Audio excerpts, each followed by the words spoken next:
Capítulo 24. Uma mensagem que é muito atual para os nossos dias de hoje.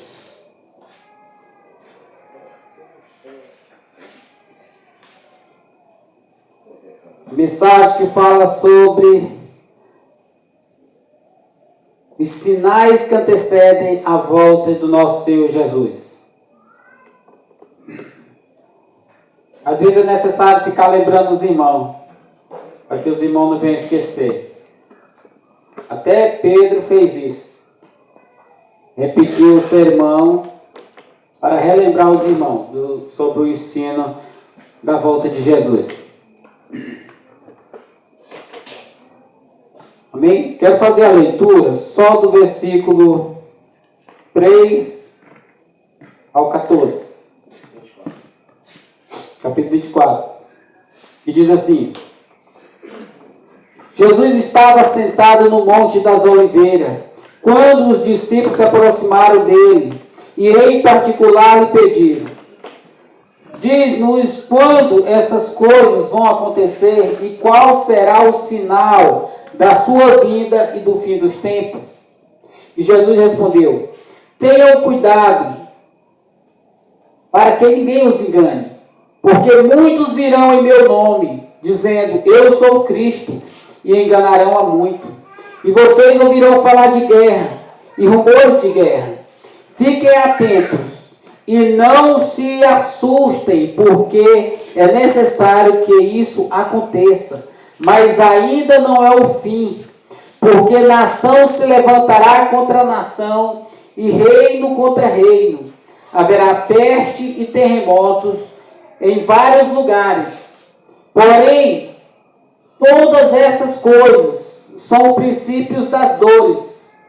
Vocês serão entregues para seres maltratados, e eles os matarão. Vocês serão odiados por todas as nações, por causa do meu nome. Neste tempo, muitos hão de se escandalizar, trair e odiar uns aos outros. Muitos falsos profetas se levantarão e enganarão a muitos. E por se multiplicares a maldade, o amor se esfriará de quase todos. Aquele, porém, que ficar firme até o fim, este será salvo. E será pregado este evangelho do reino por todo o mundo, para testemunho a todas as nações, e então virá o fim. Amém? Aqui nós estamos diante do maior sermão escatológico de Jesus, aonde ele vai dar a descrição de tudo que vai anteceder a sua vinda, os sinais que vão revelar que ele está próximo de vir.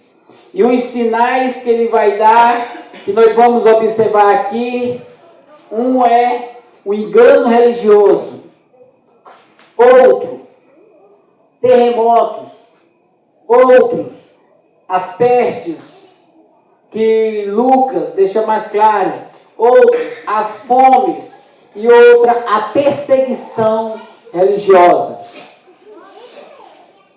Amém? E a expansão do Evangelho. É o que nós vamos ver aqui neste sermão. E este sermão, ele começa esse sermão dizendo que Jesus se assentou no Monte das Oliveiras, e o discípulo chega para ele e faz duas perguntas. Diz assim: diz-nos quando essas coisas vão acontecer e qual será o sinal da tua vinda e do fim dos tempos. Tem duas perguntas, tem uma pergunta dupla aqui, mas são duas perguntas. Primeiro, quando essas coisas vão acontecer? Que coisas são? Primeiro é porque o versículo 1 e 2, Jesus está mostrando para eles o templo de Jerusalém. E o templo de Jerusalém ia ser destruído como foi em 70 depois de Cristo. Então a primeira pergunta deles se refere à destruição do templo. E é o que Jesus já tinha dito antes, que o templo ia ser destruído e não ficaria pedra sobre pedra.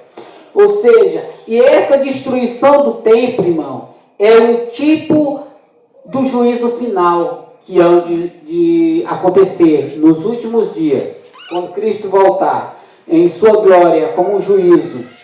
Então, assim como aconteceu no templo de Jerusalém, a destruição total, assim acontecerá também quando Cristo vier na sua segunda vinda. E olhando para esse texto, irmão, nós vamos entender muitas coisas que estão acontecendo nos nossos dias. Para quem está ligado nos acontecimentos pelo mundo, que hoje é fácil a gente navegar pelo mundo, né? E pode navegar de casa. Todo mundo tem acesso à internet. Nós vemos como que as coisas estão se moldando, estão sendo encaminhadas para tudo isso que nós vamos ver aqui. Primeiro, no versículo 4, ele diz assim, que a segunda pergunta, e é composta, duas perguntas em uma. Ele vai que, qual será o sinal da tua vida e do fim dos tempos? Que é as duas perguntas feitas em uma só. O sinal da tua vida e do fim dos tempos. Aí Jesus começa a mostrar o primeiro sinal. O primeiro sinal está no versículo 4. O primeiro sinal é o engano religioso. O primeiro sinal que vai mostrar quando Jesus estiver se aproximando vai ser a intensificação do engano religioso. Essas coisas já aconteciam, que nós vamos ver aqui, já, de muito tempo já vem acontecendo. Até antes de Jesus vir, a sua primeira vinda. Mas só que, quando Jesus diz assim, essas coisas vão de acontecer, ele não está dizendo que serão inéditas. Ele está dizendo que essas coisas vão se intensificar ainda mais. Ou seja, tudo isso que nós vamos ver aqui que já está acontecendo, já acontecia no passado. O problema é, porque agora ele está se intensificando cada vez mais. E quanto mais intensificado ele ficar, mais próximo Jesus está às portas. E isso daí é um sinal para nós poder compreender quando Jesus vem. Porque o dia exato ninguém sabe. Somente o Pai. Amém? Mas nós entendemos que aqui, esse sermão aqui é o sermão escatológico que está tratando dos últimos acontecimentos. Escatologia é o ensino que estuda os últimos acontecimentos do final dos tempos. Só que aqui não está em ordem cronológica. Entendeu? Vai ter coisas, se eu fosse pregar o sermão inteiro, que eu não vou pregar só uma pequena parte, o sermão inteiro ele vai falar de coisa lá no meio que já aconteceu. E vai falar de coisas lá no final que já aconteceu. E no começo tem coisas que ainda não aconteceu, mas que ainda vai continuar acontecendo. Ou seja, ele não está em ordem cronológica. Entendeu? 1, 2, 3, 4. Amém? Vamos para a exposição. Primeiro, engano religioso. Ele vai dizer assim, entenda uma coisa. Quando eles perguntam qual o sinal da tua vinda e do fim dos tempos, o primeiro sinal que Jesus vai revelar para eles aqui é o engano religioso, a preocupação de Jesus. Ele diz assim, Jesus responde, tenha cuidado para que ninguém os engane. Versículo 5, muitos virão em meu nome, dizendo, eu sou Cristo, e enganarão a muitos. Ou seja, o primeiro sinal é o engano religioso. Jesus vai nos alertar que haverá muitos falsos mestres, pessoas que hão de se levantar na história pregando um evangelho diferente do evangelho bíblico, escriturístico. Ou seja, muitos mestres iam se levantar, muitos pregadores, e não é difícil de nós compreender no nosso tempo hoje. Nós estamos talvez num áudio disso daqui para trás. Nunca houve tantos falsos mestres como está tendo em nosso tempo hoje, daqui para trás. Se a gente for ver, 5 novas religiões surgem a cada dia. É mais de milhares de CNPJ sendo aberto todo dia com o nome de igreja. Ou seja, tem igreja satânica que elas falam mesmo diretamente que elas adoram o diabo. O Deus dela é o diabo. Você vai ver igreja, se você fosse fazer uma pesquisa, você vai ver igreja que já fala claramente que o Deus dela é o diabo, entendeu? Tem muitos. E tem outras que adoram o diabo mais indireta, entendeu? Não é tão descarado como certo outras. E no meio dessas falsas igrejas, há também uma igreja verdadeira. A igreja de Cristo também está no meio. Por isso, irmão, devemos tomar muitos cuidados ao parar para ouvir uma palavra que venha da boca de um pregador. Antes de nós abraçar essa palavra, procurar guardar essa palavra, primeiro temos que provar para ver se esse pregador realmente é um homem de Deus, realmente é uma pessoa que passou pelo novo nascimento. Porque pregar, irmão, qualquer pessoa prega, qualquer pessoa. Não precisa ser convertido para pregar não, viu? Porque só vai se converter os cristãos. Mas a maioria dos pregadores hoje não são cristãos, não passaram pelo novo nascimento. São apenas mensageiros da obra. Jesus disse assim: muitos são chamados e poucos são os escolhidos. Ou seja, no meio dessa imensidão de chamados para a obra, tem um pouco escolhido de Deus. É um povo pequeno. Pouca gente que foi escolhido por Deus.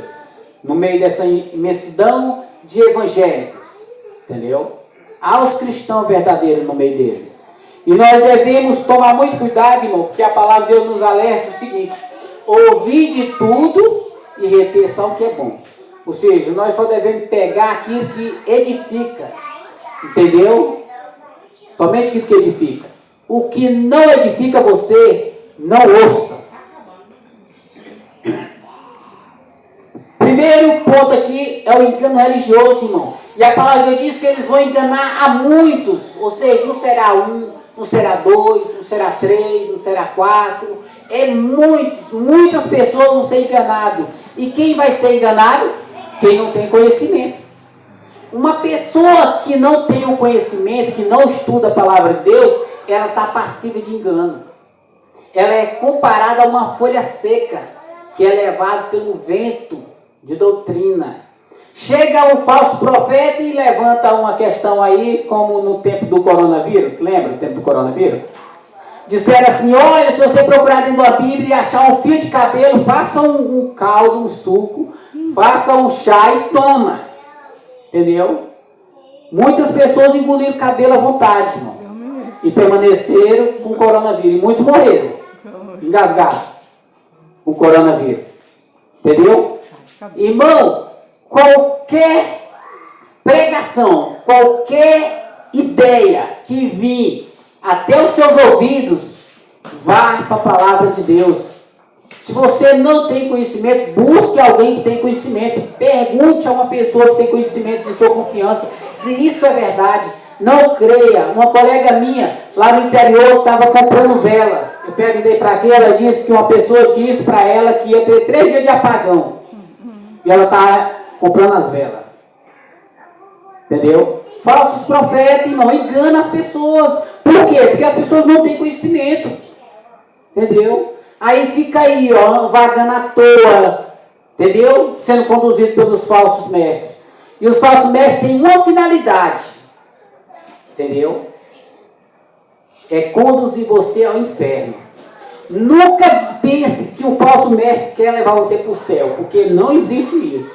Falso mestre, um falso profeta já está condenado. Se ele já está condenado, ele não tem parte com o céu. Ele vai te levar para o mesmo lugar que ele já vai, que é para o inferno. Não tem como nenhum falso mestre conduzir uma pessoa ao céu. Primeiro ponto. Se você vê um falso mestre pregando, não siga ele. Senão você vai para o inferno junto com ele.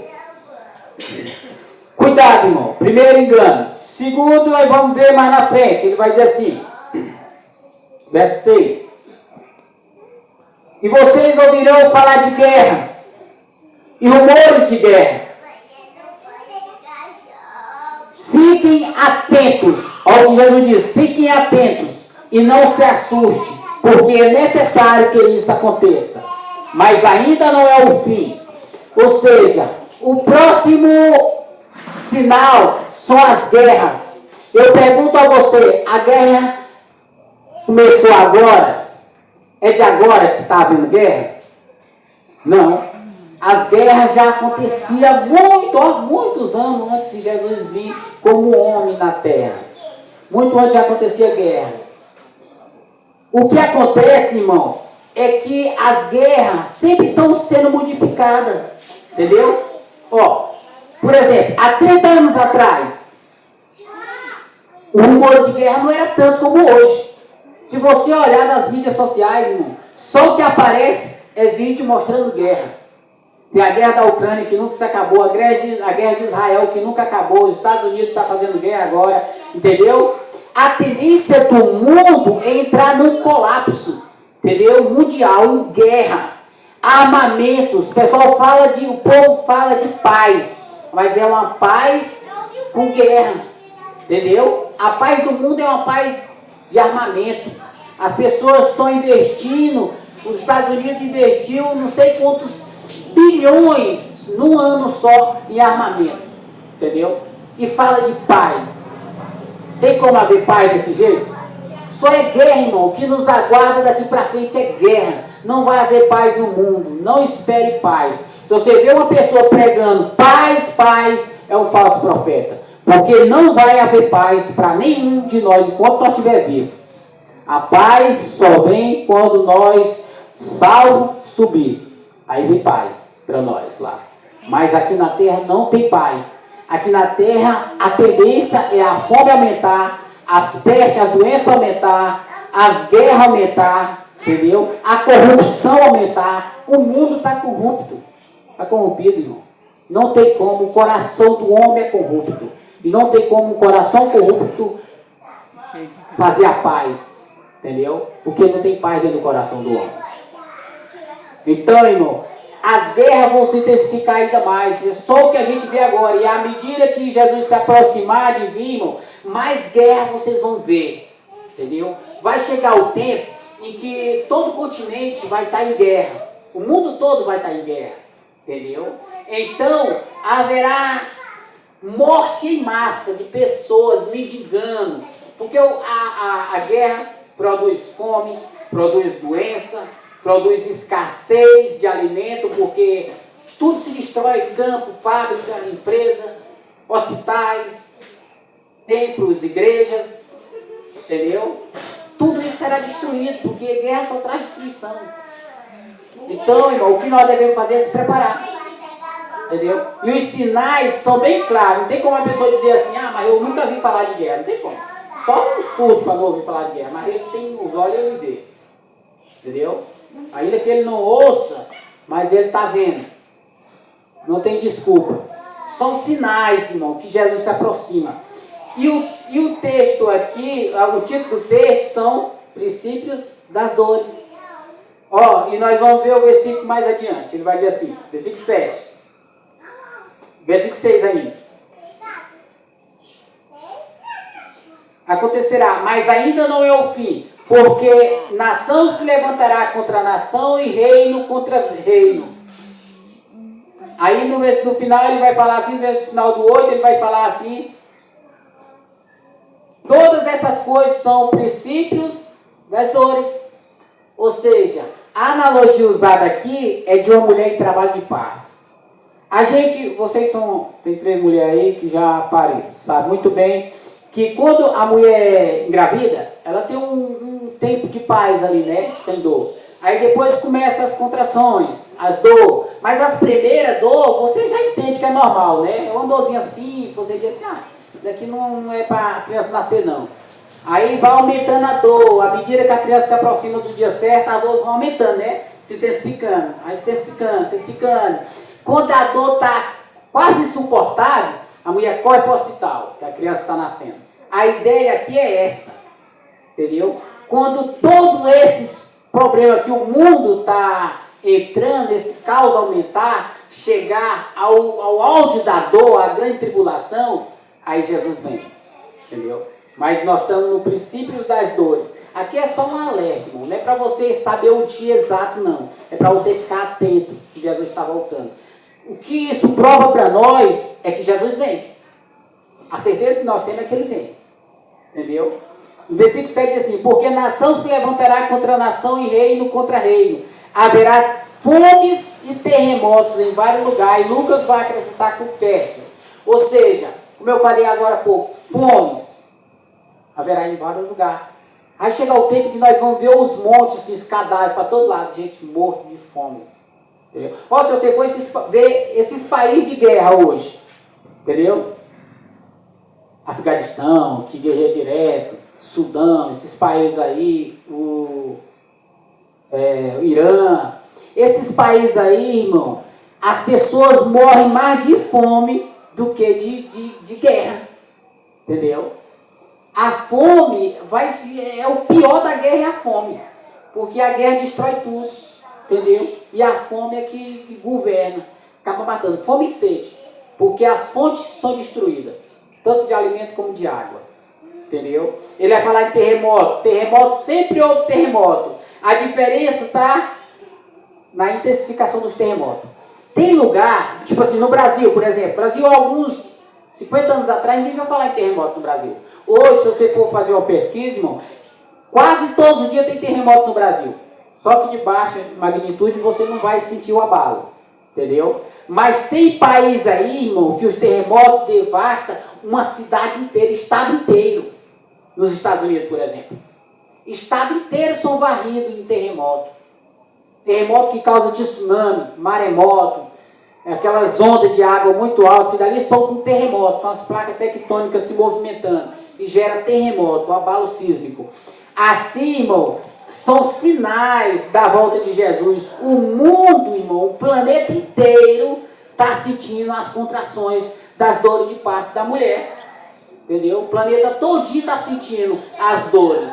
Não é só nós não, irmão. A natureza inteira está gemendo. A palavra de Deus diz que a natureza geme, esperando ansiosamente o retorno do povo de Deus. Porque ela sabe que quando o povo de Deus se retornar, for todos salvos, então ela será restaurada. E a dor dela também se acabará. A natureza também sente a dor.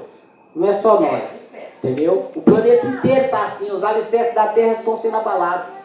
Todos os dias, irmão. Por causa do povo de Deus que está aqui, rebelde e não voltam para o seu Criador. Aí a natureza inteira geme com isso. Entendeu? Aí ele dá continuidade dizendo assim. Então o princípio das dores, aí o verso 9.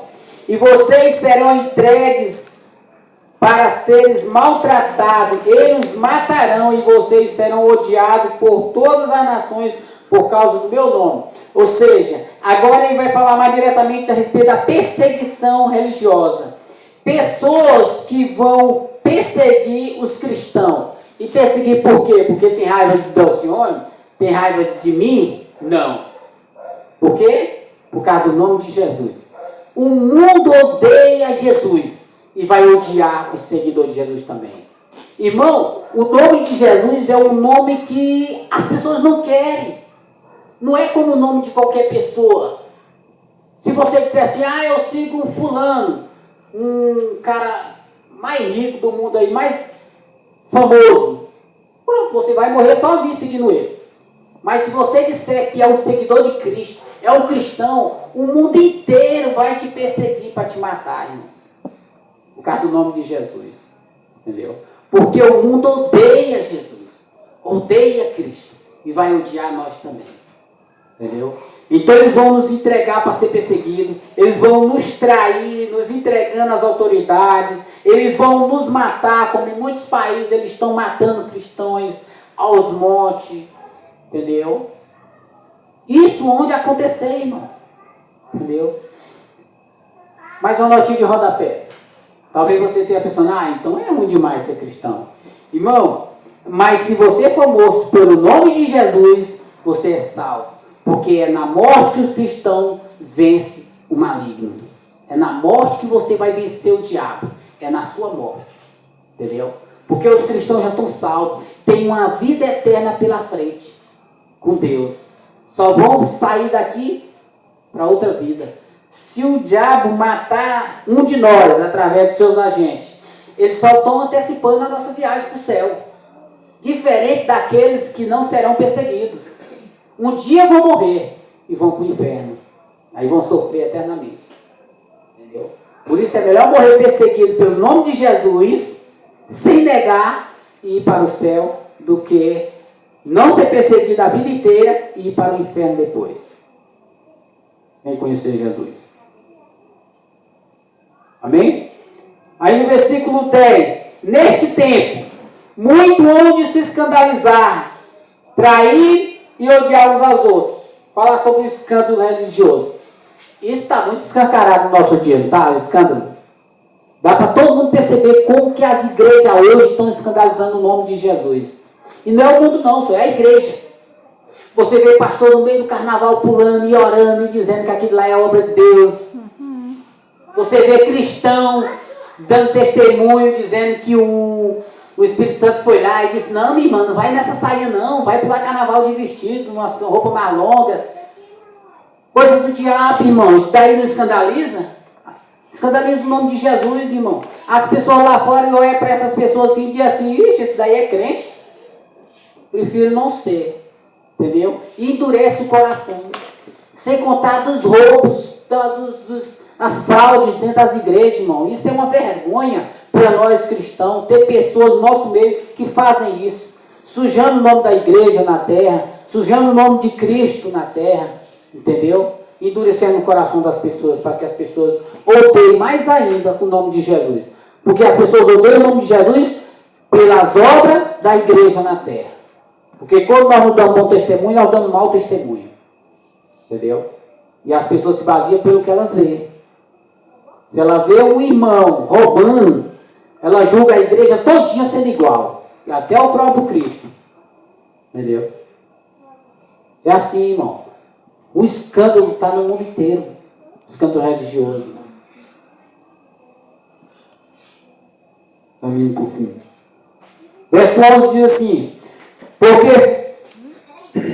Verso 11.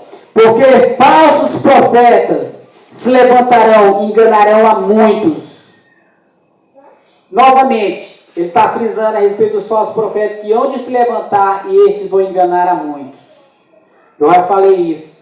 Vou acelerar um pouco mais. Ele vai dizer assim: e por se multiplicares a maldade, o amor se esfriará de quase todo. Preste bem atenção, não é o amor de um, não é o amor de dois, é o amor de quase todos.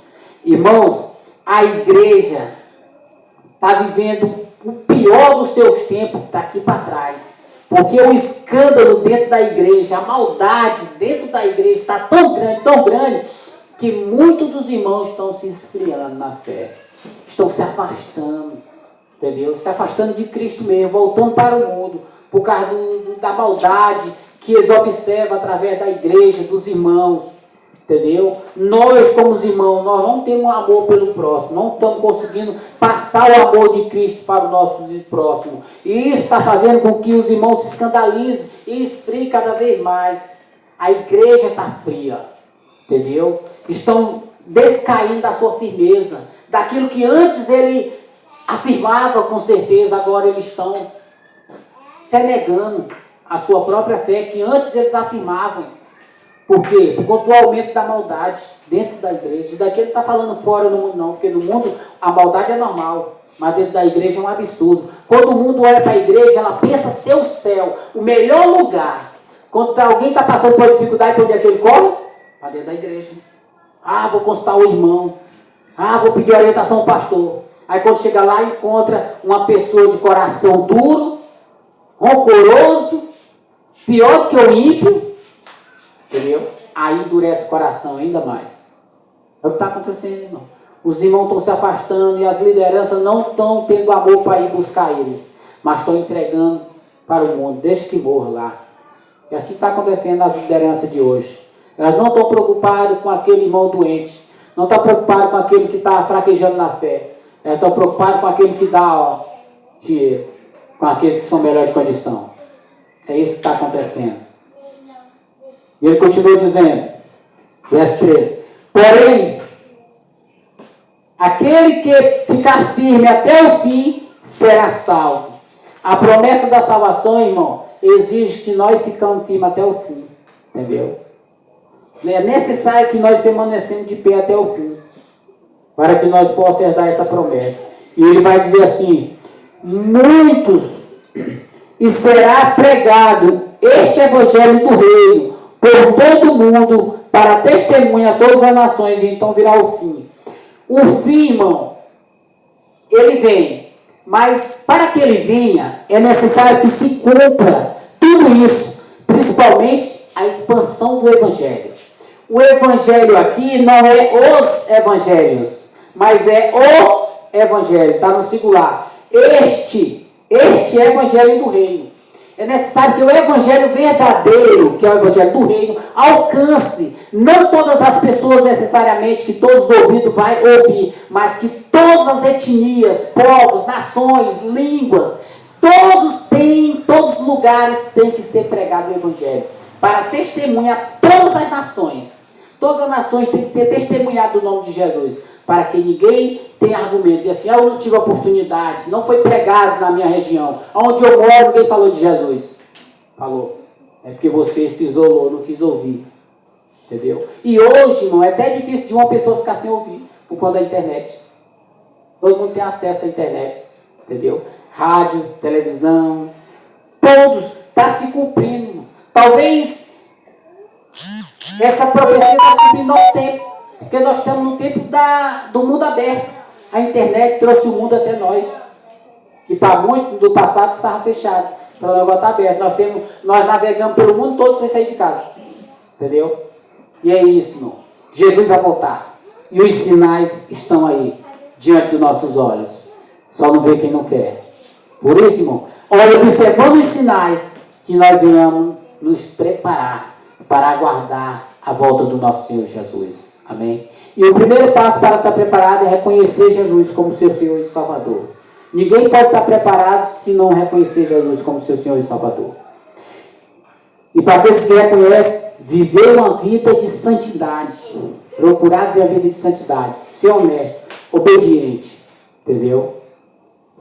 Temer a Deus. Senão, este não verá a glória de Deus. Amém? Vamos ficar de pé?